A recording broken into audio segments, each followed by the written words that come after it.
मेरे प्यारे बच्चों, आप सभी को नमस्कार। मैं आज आपसे एक रिकॉर्डेड वीडियो के थ्रू एक छोटे से कॉन्सेप्ट पे बात कर रहा हूँ। मेरे प्यारे बच्चों, इस कॉन्सेप्ट पे आज तक एक ही सवाल कॉम्पिटिटिव एग्जाम्स में पूछा हुआ है। बहुत छोटा सा टॉपिक है, इसे हम बोलते हैं ग्रेटेस्ट इंटीजर फंक्शन या स्मॉलेस्ट इंटीजर फंक्शन। आइए मेरे बच्चों, इस कॉन्सेप्ट को समझते हैं। ध्यान से देखिएगा मेरी बात। मेरे प्यारे बच्चों, एक होता है ग्रेटेस्ट इंटीजर फंक्शन, एक स्मॉलेस्ट इंटीजर फंक्शन। मैंने इनकी थ्योरेटिकल आपको यहाँ लिख के दे दिया है। थ्योरेटिकल आपको पढ़ना हो पढ़ लीजिएगा, बाकी प्रैक्टिकल नॉलेज पे घूमते हैं। मेरे प्यारे बच्चों, ग्रेटेस्ट इंटीजर फंक्शन में इधर की तरफ जाना है और स्मॉलेस्ट में उधर की तरफ जाना है। जैसे अगर मैं आपको ये कहूं कि भैया जीरो, मैं आपको जीरो, अच्छा ग्रेटेस्ट इंटीजर फंक्शन में ऐसे निशान रहता है, ठीक है जी, और स्मॉलेस्ट इंटीजर फंक्शन में ये वाला निशान रहता है। कैसे कहानी समझाता हूं। तो मेरे प्यारे बच्चों, इसकी वैल्यू जीरो ही होगी। अगर मैं यहां पे एक रख दूं तो इसकी वैल्यू एक ही रहेगी, यानी अगर कोई इंटीजर रखूंगा तो जो है वही वैल्यू रहेगी। अगर मैं माइनस एक रख दूंगा तो माइनस एक रहेगी, प्लस एक रख दूंगा प्लस एक रहेगी, कोई फर्क नहीं। ये बेसिकली काम करता है डेसिमल पे। अगर मान लीजिए मैंने वैल्यू रखी 1.2 और मैं आपसे पूछ रहा हूं ग्रेटेस्ट इंटीजर फंक्शन बताइए इसका क्या होगा, तो आपने देखना 1.2 कहां होता है, यहां। तो जाना किधर है, इधर। तो इससे इधर जाओगे तो सबसे बड़ा इंटीजर कौन सा आपके सामने दिखाई दे रहा है, एक। तो इसका आंसर एक लिखना है। अगर मान लीजिए मैंने लिखा 2.9 और मैं कहूं कि ग्रेटेस्ट इंटीजर फंक्शन बताइए क्या होगा, तो 2.9 मेरे बच्चों कहां है, तो आप कहेंगे सर 2.9 जो है वो यहां कहीं आएगा, लेट से यहां आएगा। तो इससे इधर सबसे बड़ा इंटीजर क्या आएगा, दो। तो मेरे प्यारे बच्चों, मेरा आंसर होगा दो। अगर मैं आपको कहूं कि -0.8, इसका बताओ, तो आप ये देखिए 0.8 कहां होगा माइनस का, यहां। तो इससे इधर सबसे बड़ा इंटीजर क्या आ रहा है, -1। अगर मैं कह रहा हूं -1.5, तो इसकी वैल्यू क्या होगी, तो आप ये देखिए -1.5 कहां होगा, यहां। तो इससे इधर चलो, सबसे नजदीक इंटीजर इधर कौन सा आएगा, -2। तो ये मेरे प्यारे बच्चों कहलाता है greatest integer function. Smallest integer में सेम वही चीज उल्टी होती है। देखिए अगर मैं 1 रखूंगा तो आंसर 1 आएगा, 2 रखूंगा तो 2 ही आएगा। लेकिन अगर मैंने 1.3 रख दिया तो क्या आंसर आएगा, तो 1.3 कहां होगा, यहां। तो इससे इधर चलो, इधर देखो सबसे छोटा कौन सा आ रहा है इंटीजर, 2। मतलब इससे पहुंचते ही पहला कौन सा आ रहा है। मान लीजिए मैंने रखा -1.5, तो -1.5 कहां होगा, यहां। तो इससे इधर चलो और देखो सबसे पहला इंटीजर कौन सा आ रहा है, -1। तो ये मेरे प्यारे बच्चों स्मॉलेस्ट और ग्रेटेस्ट इंटीजर फंक्शन की एक बेसिक सी बात है। बस इतनी सी बात आपने समझनी और जीवन धन्य हो जाएगा। अब आते हैं सवाल पे। इस पे सवाल कैसे पूछे जाते हैं, थ्योरी है, थ्योरी को पढ़ने की जरूरत नहीं है, टाइम पास है। जैसे ये तो इंटीजर है, यही रहेगा। पूछा ग्रेटेस्ट इंटीजर, नीचे का डंडा है तो ये तो यही रहेगा। यहां आ जाइए 3.501, तो हमें ग्रेटेस्ट में कहा जाना होता है, इधर। तो इससे इधर कौन सा बैठेगा, 3। -1.891, तो आप ये देखिए माइनस, भाई जीरो यहां है, 1 यहां है माइनस का, और -2 यहां है। तो -1.89 कहां बैठेगा, ये लगभग यहां, और हमें इधर की तरफ चलना होता है तो क्या आएगा, -2। बस छोटी छोटी बातें पकड़ के चलिए। यहां 3.99 में क्या आएगा मेरे बच्चे, हमें 3 इधर जाना है, उल्टा इधर।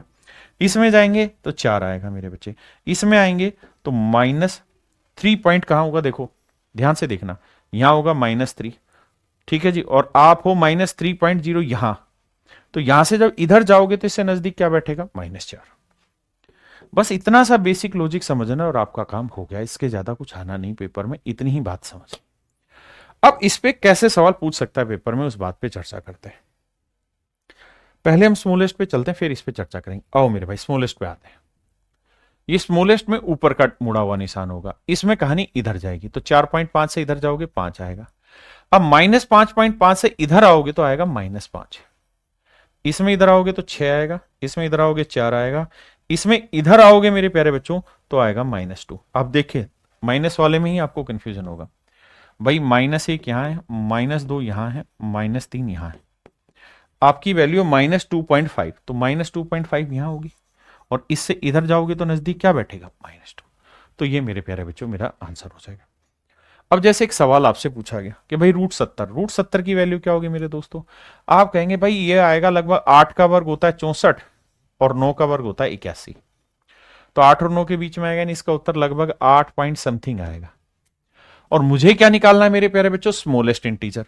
स्मॉलेस्ट में इधर जाना होता है, तो 8 से इधर जाओगे आंसर क्या आएगा, तो स्मॉलेस्ट इंटीजर फंक्शन होगा 9।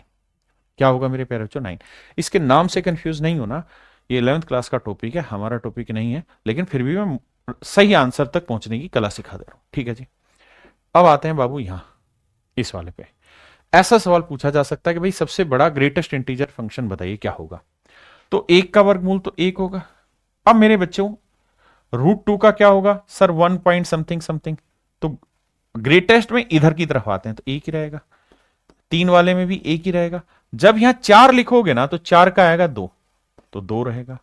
अब 5 लिखोगे ना मेरे बच्चे, तो 5 का भी 2 पॉइंट समथिंग रहेगा, तो इसका आंसर भी 2 आएगा। 6 में भी 2 आएगा, 7 में भी 2 आएगा, 8 में भी 2 आएगा। इसके बाद आएगा 9, 9 से क्या आना स्टार्ट हो जाएगा, 3 आना स्टार्ट हो जाएगा। 9 से क्या आना स्टार्ट हो जाएगा, 3, 9 का वर्गमूल 3। अब मैं 10 लिखूंगा मेरे बच्चों, तो √10 की वैल्यू मेरे पास 3 पॉइंट समथिंग आएगी, और मुझे चाहिए ग्रेटेस्ट, तो इधर ही आऊंगा, तो क्या आएगा मेरे बच्चे, 3 आएगा। तो 10 में भी 3, 9 में 3, 10 में 3, 11 में 3, 12 में 3, 13 में 3, 14 में भी 3, और 15 में भी 3। अब आएगा 16, 16 की वैल्यू क्या आएगी मेरे बच्चे, 4। ये मेरा आंसर हुआ, हाँ है ना। अब आप कहें सर इन्हें जोड़ना, देखिए मैंने तो एक एग्जाम्पल लेके समझाया आपसे, तो एक छोटा सा ही सवाल पूछा गया था बस जो पीछे कराया, तो यहां जोड़ लो यार सिंपल, 1 और 1 2 और 1 3, 3 2 5 2 7 2 9 और 2 11 2 13, 13 आ गया। अब यहां जोड़ते हैं, 1 2 3 4 5 6 7, 7 21 और जमा में 4, तो मेरे बच्चे 4 और 1 5 और 3 8, 2 और 1 3, 38 मेरा आंसर, 38 मेरे प्यारे बच्चों मेरा आंसर आ जाएगा। ऐसा बड़ा सवाल आएगा नहीं, फिर भी जो बच्चे नहीं समझ रहे वो समझो। देखो यार 15 जो होता है भाई, √9 होता तो इसका उत्तर 3 आता, और √16 होता तो इसका उत्तर 4 आता, तो ये 9 और 16 के बीच में थे, यानी इसकी वैल्यू 3 पॉइंट समथिंग समथिंग ही रहेगी, और 3 पॉइंट समथिंग समथिंग रहेगी तो ग्रेटेस्ट में वापसी आते इस तरफ आते हैं, तो इससे छोटा 3 आएगा, ऐसे समझ के चलिएगा। यहां मेरे प्यारे बच्चे एक छोटा सा कॉन्सेप्ट खत्म हुआ। अगर आपको समझ आया तो बहुत अच्छी बात है, इससे सवाल नहीं बनते, एक ही सवाल बना था एक ही बार। नहीं आया तो इसी चीज को 2-3 बार समझिए और फिर आप कहानी समझेंगे। देखिए कुछ कंटेंट इतना लिमिटेड होता है कि उसको उतना ही पढ़ने की जरूरत है, तो दिमाग मत ज्यादा डालिए, बस इतने को पढ़िए और मजे लीजिए। थैंक यू मेरे प्यारे, हैव अ नाइस डे, धन्यवाद।